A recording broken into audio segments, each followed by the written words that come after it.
ನಾನು ಕಳಿಸ್ತೀನಿ ನಮ್ದು ನಾವೇ ಸ್ವಂತನೇ ಹೊಡ್ಕೊಂತೀವಿ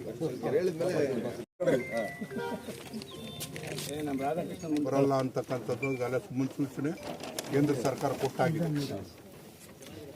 ಎಲ್ಲಿನೋ ನನ್ನ ಪೇಪರ್ಗೆ ಇದೆ ನೋಡಿದ್ರೆ ಎಲ್ಲಿನೋ ರಿಪೀಟ್ ಆಗ್ತಾ ಇದೆ.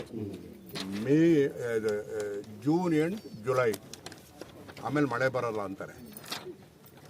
ಸೊ ಅದಕ್ಕೆ ನಾನು ಯಾಕೆ ಸ್ವಲ್ಪ ಅಡ್ವಾನ್ಸ್ ಮಾಡ್ತಿದ್ದೀನಿ ಅಂದರೆ ಮೇಘ ಮಳೆ ಬರ್ತದೆ, ಅವಾಗೇನಾರ ಮಾಡಿ ಕೆರೆ ಬರೆ ತುಂಬಿಸ್ಕೊಂಡು. ಈಗ ಉದಾಹರಣೆ ನೋಡೋಣ, ಈಗ ಕ್ಲೀನ್ ಮಾಡಿರಲ್ಲ ಇದು, ನಾವು 20 ವರ್ಷದ ಬೋರ್ಡ್ ಡ್ರೈವರ್ ನೋಡಿಲ್ಲ.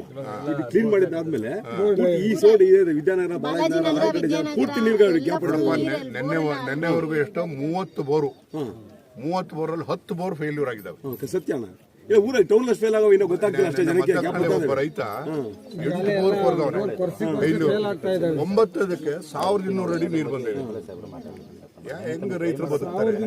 ಈಗ ಮೊನ್ನೆ ಏನಂತ ರೂರಲ್ಗೆ 402 MCFT ಆಗಿದೆ, ನಿಮಗೆ 112 ಏನೋ ಇದೆ, 113 MCFTನ ಈಗ ಅವರು ಪ್ರಾಜೆಕ್ಟ್ ಮಾಡಿ ಟೆಂಡರ್ ಕರೆಯೋಕ್ಕೆ ರೂರಲ್ನವರು ರೆಡಿಯಾಗಿದ್ದಾರೆ.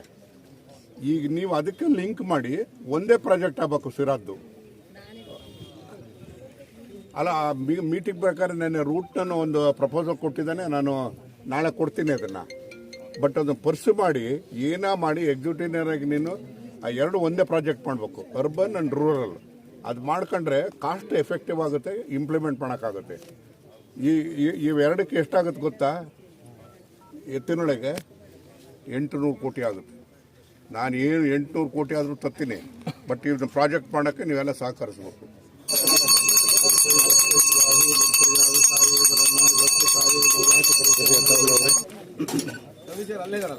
ಕರೆಯೋಣ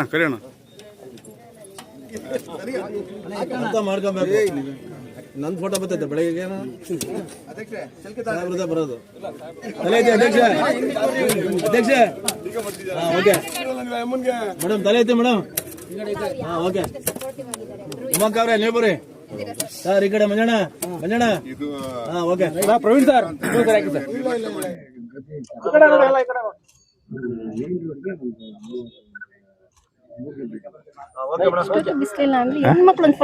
ನಮಸ್ಕಾರ.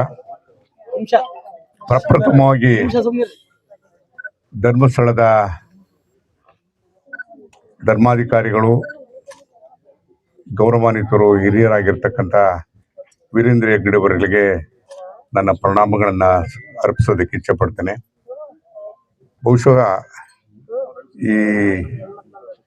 ಇವತ್ತು ಧರ್ಮಸ್ಥಳದ ಯೋಜನೆಗಳು ಆ ವ್ಯಾಪ್ತಿ ಎಲ್ಲಿಗೆ ಹೋಗಿದೆ ಅಂತ ಹೇಳಿದ್ರೆ ಅದು ಹೇಳೋದಕ್ಕೆ ಸಾಧ್ಯ ಇಲ್ಲ. ನಮಗೆ ನಾವು ಜಾಜಿಕಟ್ಟೆಗೂ ಧರ್ಮಸ್ಥಳಕ್ಕೂ ಏನು ಸಂಬಂಧ? ಆದರೂ ಕೂಡ ಇಲ್ಲಿ ಈ ಕಾಮಗಾರಿಗಳನ್ನ ಕೈಗೆತ್ಕೊಳ್ತಕ್ಕಂಥ ಕೆಲಸವನ್ನ ಮಾಡ್ತಾ ಇದ್ದಾರೆ. ಅದರಲ್ಲೂ ಕೂಡ ವೀರೇಂದ್ರ ಹೆಗ್ಗಡೆ ಅವರು ಸಿರಾಕ್ ಬಂದ ಮೇಲೆ ಕಳೆದ 15-20 ವರ್ಷದಿಂದ ಅನೇಕ ಚಟುವಟಿಕೆಗಳಲ್ಲಿ ಭಾಗವಹಿಸ್ತಾ ಇದ್ದಾರೆ, ಪ್ರೋತ್ಸಾಹ ಮಾಡ್ತಕ್ಕಂಥ ಕೆಲಸವನ್ನು ಮಾಡ್ತಾ ಇದ್ದಾರೆ. ಅದೇ ರೀತಿಯಾಗಿ ಅವರು ಮನವಿ ಮಾಡಿದ ತಕ್ಷಣನೇ ಸಿರಾಕ್ ಆದ್ಯತೆ ಕಾರ್ಯಕ್ರಮವಾಗಿ ಮಾಡಿದ್ದಾರೆ. ಸುಮಾರು 19 ಲಕ್ಷ ಇದರಲ್ಲಿ ಜಾಜಕಟ್ಟೆ ನೀರನ್ನ, ಕೊಳಚೆ ನೀರನ್ನ ಹೊರಗಡೆಗೆ ಕಳಿಸೋದಕ್ಕೆ ಒಂದು ದಾರಿಯನ್ನ ಮಾಡಿದ್ದಾರೆ. ಅದ್ರ ಜೊತೆಗೆ ನನ್ನ ಅಭಿಲಾಷೆ ಏನು ಅಂತ ಹೇಳಿದ್ರೆ, ಸ್ವಲ್ಪ ಇಲ್ಲಿ ಆಳ ಆಗಬೇಕು. ಜಾಜಕಟ್ಟೆಯಲ್ಲಿ ಹೆಚ್ಚು ನೀರು ನಿಂತರೆ ಅಂತರ್ಜಲ ಜಾಸ್ತಿ ಆಗ್ತದೆ, ಸಿರಾದಲ್ಲಿ ಕುಡಿಯೋ ನೀರಿನ ಸಮಸ್ಯೆ ಬಗೆಹರಿಸೋದಕ್ಕೆ ಸಾಧ್ಯ ಆಗ್ತದೆ. ಆ ಕಾರಣಕ್ಕೆ ಸ್ವಲ್ಪ ಆಳ ಮಾಡಬೇಕಾದಾಗ ನೀವು 2 ಮೀಟರ್ ಮಾಡ್ತಿರೋ 3 ಮೀಟರ್ ಮಾಡ್ತಿರೋ, ಮೊದಲನೇ ಮಣ್ಣು ಇದೆಯಲ್ಲ ಹೆಪ್ ಮಣ್ಣನ್ನ ರೈತರು ತಗೊಂಡೋಗ್ಬೇಕು. ರೈತರು ತಗೊಂಡೋದ್ರೆ ಅದು ನಿಜವಾಗ್ಲೂ ಕೂಡ ಸಾವಯವ ಗೊಬ್ಬರ. ಆ ಸಾವಯವ ಗೊಬ್ಬರ ಅದನ್ನ ನಾವು ಯಾವತ್ತೂ ಕೂಡ ಮರಿಬಾರ್ದು. ಅದನ್ನ ತಗೊಂಡೋಗೋದ್ರ ಜೊತೆಗೆ ಅದಕ್ಕೆ ಗಟ್ಟಿ ಸಿಗುತ್ತಲ್ಲ, ಅಲ್ಲಿ ಒಂದು ಸ್ವಲ್ಪ 2 ಮೀಟರ್ 1 ಮೀಟರ್ ತಗೊಂಡು ಸ್ವಲ್ಪ ನೀರು ನಿಲ್ಲಂಗೆ ಮಾಡ್ಕೊಡ್ಬೇಕು. 18 ಲಕ್ಷಕ್ಕೆ ಸೀಮಿತ ಆಗಬೇಡಿ, ಸ್ವಲ್ಪ ಜಾಸ್ತಿ ಆದ್ರೂ ಮಾಡಿ. ಒಂದ್ ಪಕ್ಷ ಅಲ್ಲೇನೋ ಬರ್ಲಿಲ್ಲ ಅಂತ ನಾನು ಕೊಡ್ತೀನಿ. ಬಟ್ ಯಾವುದೇ ರೀತಿಯಲ್ಲೂ ಕೂಡ ಕೆರೆ ಒಂದು ಸರಿ ಅಚ್ಚುಕಟ್ಟಾಗಬೇಕು, ತಿರುಗಿ ಮಾಡಕ್ಕಾಗಲ್ಲ. ಇದೇ ಕೊನೆ ಆಗ್ಬೇಕು, ಇದೇ ಕೊನೆ ಆಗ್ಬೇಕು. ಒಂದು ಸರಿ ಮಾಡಿ ದುಡ್ಡು ಹೆಚ್ಚು ಕಡಿಮೆ ಆದ್ರೂ ಯೋಚನೆ ಮಾಡಬೇಡ. ದುಡ್ಡಿಗೇನು ಯೋಚನೆ ಇಲ್ಲ. ಮಂಜುನಾಥ್ ಪಕ್ಕದಾಗಿದ್ದಾರೆ, ರಂಗಸ್ವಾಮಿ ಇದ್ದಾರೆ, ದುಡ್ಡಿಗೇನು ಯೋಚನೆ ಇಲ್ಲ. ಬಟ್ ಏನೇ ಆದ್ರೂ ಕೂಡ ಒಳ್ಳೆ ಕೆಲಸ ಆಗ್ಬೇಕು, ಜನ ಮೆಚ್ಚುವಂತ ರೀತಿಯಲ್ಲಿ ಇರ್ಬೇಕು. ಯಾಕಂದ್ರೆ ಊರ್ ಮಧ್ಯದಲ್ಲಿ ಬರೋದು ಇದು ಒಂದೇ ಕೆರೆ. ಇಲ್ಲಿ ನಾನು ಯಾಕೆ ಧರ್ಮಸ್ಥಳದ ಅಂತ ಹೇಳಿದ್ರೆ, ಬೆಳಿಗ್ಗೆ ಎದ್ದ ತಕ್ಷಣ ಜನ ವೀರೇಂದ್ರ ಹೆಗ್ಗಡೆ ಅವ್ರನ್ನ ನೆನೆಸುವಂತ ರೀತಿಯಲ್ಲಿ ಆಗ್ಬೇಕು.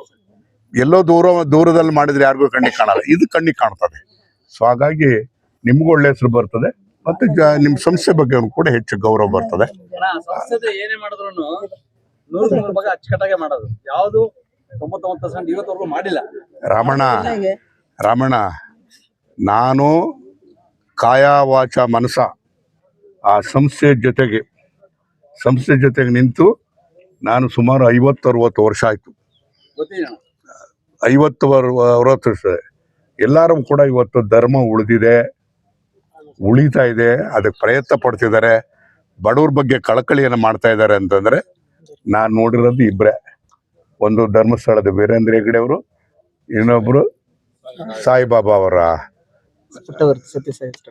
ಮುದ್ದೇನಹಳ್ಳಿ ಸಾಯಿಬಾಬಾ ಅವರು, ಮಧುಸೂದನ್ ಸಾಯರ್ ಅವರು. ಯಾರು ಜನಪರವಾಗಿರ್ತಕ್ಕಂಥ ಕಾರ್ಯಕ್ರಮಗಳನ್ನ ಮಾಡ್ತಾರೆ ಅವರೇ ನಮಗೆ ದೇವರು. ನಮಗೆ ನಿಜವಾದ ದೇವರು ಎಲ್ಲೂ ಅಂತಂದ್ರೆ ಅವರೇ. ಮನುಷ್ಯರ ರೂಪದಲ್ಲಿ ಕೆಲಸ ಮಾಡ್ತಾ ಇರ್ತಕ್ಕಂಥವ್ರು, ಸೇವೆ ಮಾಡ್ತಕ್ಕಂಥವ್ರನ್ನ, ಅಂದ್ರೆ ಜನರ ಋಣ ತೀರ್ಸೋವಂಥ ಕೆಲಸವನ್ನು ಮಾಡ್ತಾ ಇರ್ತಕ್ಕಂಥವ್ರು ಅವರೇ ನಿಜವಾದಂತ ನಮಗೆ ದೇವರು, ಅವರೇ ನಮಗೆ ಮಾರ್ಗದರ್ಶಕರು.